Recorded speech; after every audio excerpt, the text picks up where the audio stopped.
What's going on, everyone? I'm just a typical, average American here today to react and learn about some very odd things about the UK. So, as Americans, we really have no idea what it's actually like to live in the UK. So today, I want to take a look at this Reddit discussion where somebody asked, what's something really normal in the UK that visitors find completely baffling? So they go on to say, I have a friend from Canada that visited, and he couldn't get over how we don't have plug sockets in the bathroom? No sockets, electrical sockets in your bathroom. How? Why?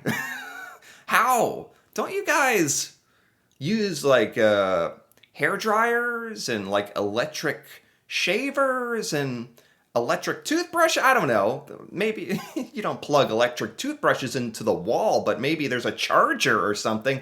There's a lot of electrical stuff that you'd want to use in a bathroom. I really don't get it. Why? I guess it's for safety? I'm a little confused though, because I feel like the majority of Americans get on. We get along in our bathrooms with our electrical sockets, and most of us don't like kill ourselves and die horribly by bathroom electrocution. So basically they say, what other stuff throws other countries for a loop? Yeah, that really throws me for a loop. So I thought it'd be fun to check out some of the other things here that you guys do in the UK that really confuses us Americans. So I am ready to be confused. I think I already am. So let's take a look here. Something that confuses Americans about the UK, how tiny homes in the UK are? How tiny the homes are. How tiny are the homes in the UK? Why would they be any smaller than the average American home? A friend of mine from the Netherlands was aghast after visiting a friend who is a professor in Oxford that this man, who is at the top of his field and teaching at one of the most prestigious institutions in the world, lives in a tiny, moldy home. Why is he doing that? Okay, is there like an actual answer here? People in academics are paid badly. No. Why are homes tiny in the UK? I think I'm gonna bust out ChatGPT. Good thing I got my AI robot here to answer any of the questions I need. Average UK home size versus USA. There we go. Let's type this in. Average size of a UK home compared to the United States. Is this a real thing? It's busting out charts for me. In the UK, the average home size is 818 square feet. 818? That's like a average American apartment or something, like a flat. Notes, this is the smallest average in Europe? Often 2 to 3 bedrooms. How are you squeezing 2 to 3 bedrooms in 800 square feet? I don't mean to sound, like pompous or something or egotistical here, but it says the average home size in America is 2,300. That's actually pretty big. That's a lot bigger than I expected. Like, I think if you have a home in the United States that's like 1,500 square feet, you're doing good. Like you're doing real good. The average home size is 2,300. It's all these billionaires or something. All these millionaires and billionaires with their 20,000 square foot homes bringing up the average or something. But anyway, it's true. The average home size in America is one of the largest, and the average home size in the UK is one of the smallest in Europe. US home sizes are 2.8 times larger on average? I had no idea about this. Why? Why? I'm going to ask why. Why are the homes in the UK so much smaller? Why? Tell me why, AI. Please. I should have typed please. It's going to get mad at me. Land availability and density. The UK is smaller, so there's not as much room. Yeah, okay. Maybe that was the most obvious reason. The United States is freaking massive, and we got a lot of like empty space as well. So plenty of space. Land is more scarce and expensive, especially near cities. And when you're in the UK and there's just less land, you're all closer to the cities, like because there's only so much space. I see. Many UK homes are centuries old and they were built when size and convenience wasn't really a priority. Better energy efficiency. You guys just have different lifestyle norms, like you like to walk. You like to walk. Ha! Ha!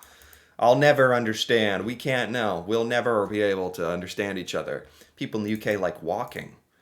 And UK wages and home ownership rates don't support huge homes. Well, I don't think in the United States either, although it must.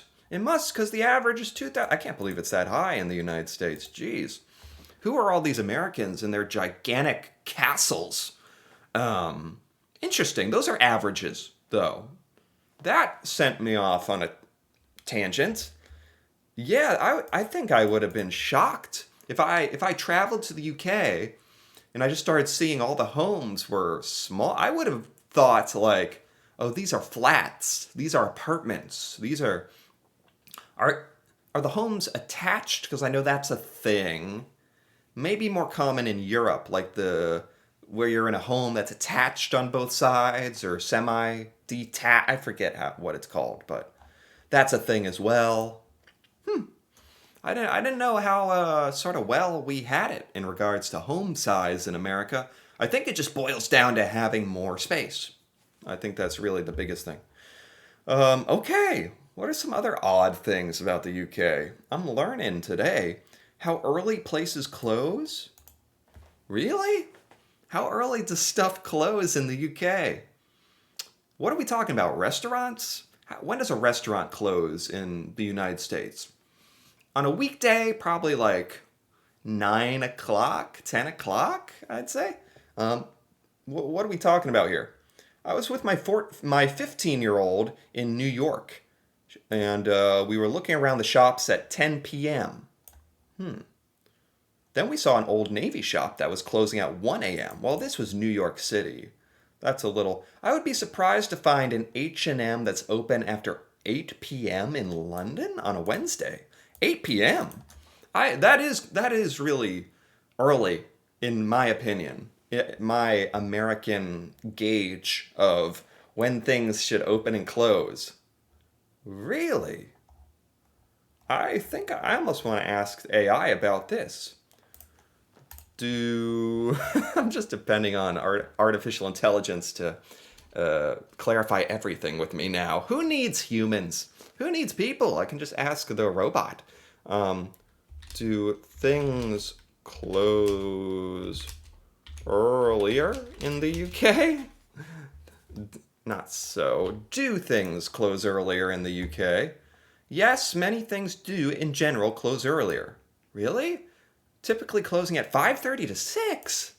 What do you mean 5:30 to 6? We got supermarkets in America, like Walmart, that are open 24 hours. They never close. They're open 24 hours a day. They just never shut down. That's not uncommon, especially for Walmart or some kind of grocery store. In the UK, they're open till 8 to 10. 24-hour stores are rare? I didn't know. Are we just living like this gluttonous, like outrageous lifestyle in America and we don't even realize the privilege we have? We got stores that never close and giant houses everywhere. In most American towns, like the houses are all, we even have like good spacing between the houses as well. Your stuff is closing at 5:30 to 6. How are you, if you're getting off work at 5 and stuff is closing at 5:30 to 6, how are you even doing anything after work? Am I understanding this correctly? That's got to be a problem. Oh my God. I think a lot of Americans would really struggle with these kind of culture shocks if they were, say, wanting to live in the UK. More odd things about the UK. Light switches outside of the bathroom seem to throw people off. That would definitely throw me off. I've heard of this, that in the UK you got switches on the outside of the room. I won't even, the amount of time it would have taken me to find the light switch, because the light switch in America is never on the outside of the room. Ever. Ever. We got one of them fancy, clicky, stringy, one of those like pull string things I've heard so much about. Why are the switches on the outside of the room? Would AI know that? Like, I feel like I'm really pushing it here, but why are switches on the outside of their rooms in the UK? Does AI actually know this? Like, have we gotten to that point? Here's why light switches are on the outside of bathrooms in the UK. Electrical safety. You guys take your electrical safety really seriously in the UK, which isn't a bad thing. You know, I think Americans like me kind of complain because we're like, but that's inconvenient. I have to walk several feet. I have to walk a couple meters to push the thing and turn it on. You know, we complain about nothing when I think about it. The UK traditionally took a keep it out of the bathroom approach. Water and electricity is a bad combination. Okay, I get that you don't want water on the switches or the outlets, but I never get water on the electrical switch. It's usually far away from the sink or the faucet. You know? I just don't think it's that much of a danger, and it's never in my day-to-day life. Like, I don't know. I don't know. Maybe I'm missing something here. I've known a lot of people to be confused by drinking in public, such as standing outside of a pub with a pint in the summer. Oh, drinking in public. That is not only frowned upon in the United States, but illegal in a lot of cases. It's called public intoxication. Yeah, it's still a no-no in the US and Australia. Someone could tell you off or call the police. That's very true. You can drink as much as you like in the bar, and you can walk around drunk, but you just can't be walking around actively holding a drink, usually, that kind of thing. Which is kind of funny because it's like, I don't know why that is the way that it is. We don't care about our safety when it comes to getting electrocuted in the bathroom, but we care about not drinking while we're walking to another bar down the street. I don't know. Yeah, I guess that's a little weird. People in the UK just take drinking to the next level, I guess. I work in a pub where we don't serve food. That's a thing. Had a bunch of bikers come in, and the foreign guys, particularly Europeans, did not understand this. What food do you have? Sorry, we don't serve food here. You can get cold snacks at the vending machines. Cold snacks at the vending machines? That's a whole other thing. What does that mean? Fries? No. We don't serve hot dogs. Really? I don't think I. Yeah, that would be very, very, very strange. And I've never seen that in the United States. A place that served alcohol but not food. Well, we don't have pubs, for one thing. Are pubs that don't serve food common in the UK? Is that like a common thing? Because it's like when you're drinking, when you're out, when you're socializing or relaxing, typically you want some food, right? I would think it's in their interest to serve food. What's up with that? Huh. My answer to this periodically asked question is always the same. The washing up bowl in the sink. This is another thing I've heard about a few times in the UK. The washing up bowl in the sink. What is it's a I understand that it's a bowl in the sink. What does it do? Wait, have I learned this already? I don't even know. How does everyone else wash up? Putting a plug in the sinkhole and raw dogging it? Oh, it's a bowl you put in the sink to wash stuff in rather than how we do it. We put a plug in the sink and just fill up the sink with water. You guys have a dedicated big bowl. Is that right? My ex wasn't from the UK, and she washed up by leaving the tap running and washing up underneath the flow of water. Yeah, that's what a lot of Americans do. Oh, wow. So you guys fill up a bowl ahead of time, and you just use that water for all the washing. That actually sounds like it'd be a lot better, saving water, better for the environment. Yeah, a lot of Americans just let the tap run and just wash under it as it goes down the drain. That is very, very wasteful, isn't it? Kind of sad that, okay, it kind of says something that it took me that long to even realize what's wrong with how we do it. Now I kind of understand the big bowl. But sometimes in America you have the plug. You got the plug. You plug it into the sink and go to town. Interesting. Is there a I'm still caught up on the washing up bowl. Like, is that better than a plug somehow? Is it different? I don't know. I don't know.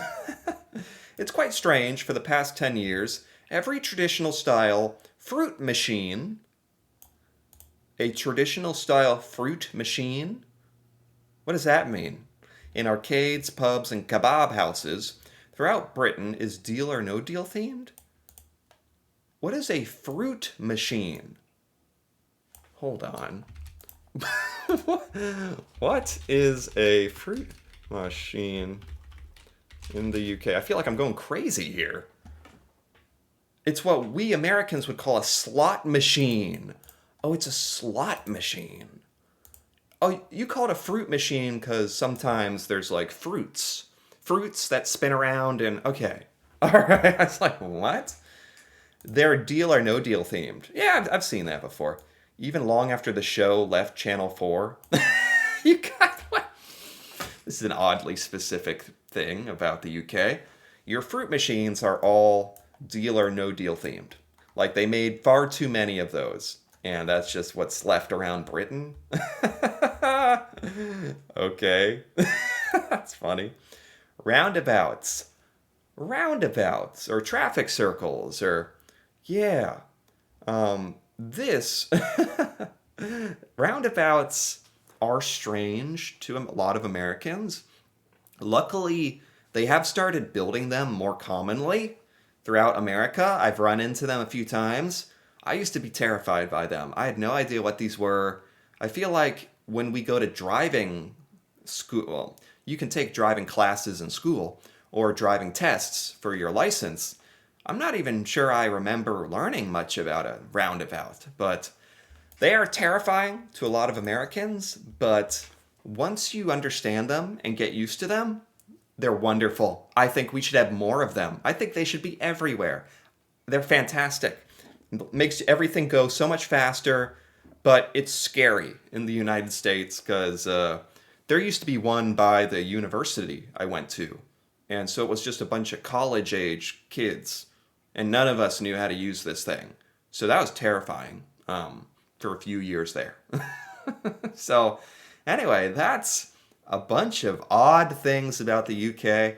I gotta say, although these are strange things to me, I know they're normal if you're from the UK, and in a lot of these cases, just because these are odd doesn't mean they're bad. Quite a few of these things actually sounded very reasonable to me. The tiny home thing makes sense. I don't know why your stuff is closing so early. You have a lot of bathroom safety going on with the light switches and the outlets. You can drink anywhere. Pubs that don't serve food, that I don't understand that. The washing up bowl, I kind of understand. Um, Deal or no deal fruit machines. I don't know. I guess you just got to bear that burden. But this is really fun. A lot of new stuff I'm learning about UK culture and life, and it's a lot of fun. So anyway, if you enjoyed this as well, feel free to give this video a like or leave a comment with your thoughts on any weird, strange things about the UK. That'd be fun to hear about, especially if you live in the UK and you know about this kind of stuff. And if you're interested in more videos like this, me reacting to the UK and learning about UK culture, seeing things from the UK I've never seen before, feel free to subscribe for more. And until then, thanks for watching and see you next time.